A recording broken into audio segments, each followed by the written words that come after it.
Hey everybody, today I'm going to show you how to make these little flowers. Really pretty. The idea came from the Paper Crafts 2011 issue. Their flowers are a little better than mine. Let's see if you can see those there. But I think mine are just as cute. So what you're going to need is a hole punch. Doesn't have to be a crocodile, that's just what I have on hand. Tissue paper. I bought this big pack at the Dollar Tree for $1. You're going to need stickles, a marker. I just use a regular fine point Crayola marker. The Sharpies tend not to work. You're going to need a flower pattern. 2 different sizes. The one I'm using is the Cuttlebug flower. I'm using the large and the small on that.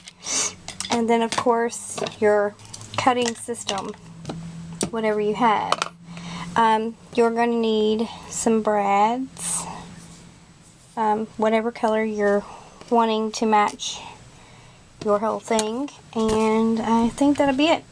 So the first thing you're going to do, I'm using the my Sizzix Boutique since this is a smaller project. What you're going to do is go ahead and cut your flowers out however you want them to be. Please excuse me, my allergies are running crazy. I'm not going to cut any out. Well, yeah, I will. Let's cut out a few here. When you do this, you want to put a pretty good stack of tissue paper together. That way you can, one, make a lot of flowers at one time, and also I like my flowers to have what I call meat to them, which means just like big poofy, several layers. So I cut out a bunch together. I'm sure everyone knows how to use the Sizzix and whatnot, so I'm not going to really spend much time showing you guys how to do that on the camera.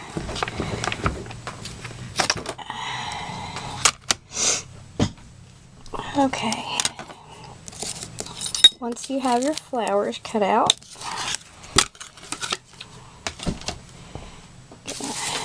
move the camera this way a little bit. Just make sure to get them out of the pattern. You might want to have a sharp pair of scissors in case they don't come out all the way, which I have here, right here.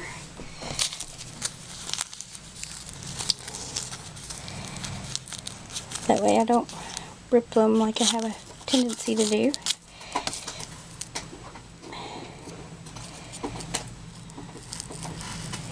We just got a new kitty and I hear her scratching on a box in the background. Okay, so once you've got your 2 shapes cut out,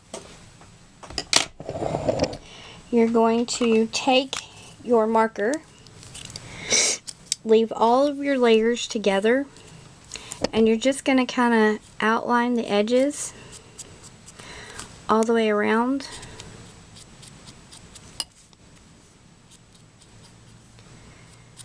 It's easier to do them in a big stack together.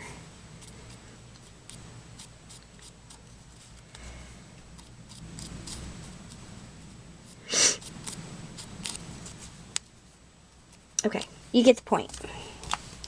So now what we're going to do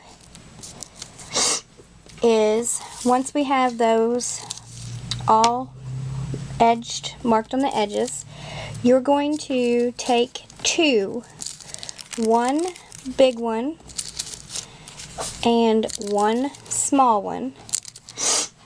Take your glitter glue and you're going to go around the edge. First I take my marker and I make this edge here more defined. See how that kind of, it's like spotty and everything. So go around the edge and make it a good clean edge. Then take my stickles and go around this edge again with those. And you're going to want to let them dry for a while till they get good and dry. And these two are already dry. So what you're going to do is just kind of stack these up. They don't have to be perfectly shaped. Like these here, I left them, you can see how I left them all, the edges are aligned. This one here, the smaller one, which is what we're doing, they're kind of off alignment there. So make sure your one that you put the stickles on is on top. And like I said, I have a lot of layers here because I like my flowers to be a little thick. Then put all of these, stack all those up. Put your one with stickles on it on top again. Kind of get them as centered as you can. That way they look good. Then I take the smallest setting, my Crop-A-Dile, and just poke my hoe. Then take my brad, just put it in the middle. It doesn't really matter what color it is because you're not really going to see it. So there that is.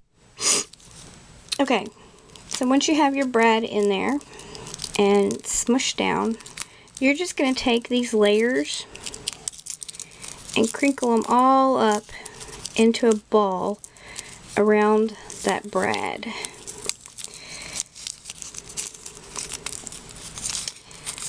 Then, once you've got them all crinkled the way you want them, you just kind of uncrinkle them all. And I leave a little bit around that center brad, that way you're not really going to see it. And you just kind of crinkle it till you get it the way you want it. And your finished product will look like that. I'm running out of camera time, so I'm going to show you. This is the one I'm still crinkling, and this is the finished crinkled one. And then you can always make bigger ones like that. I think they're pretty either way. And the way the tissue paper is, it kind of makes them look a little bit glassy. But I really like these. So hope you enjoyed my first scrapping tutorial.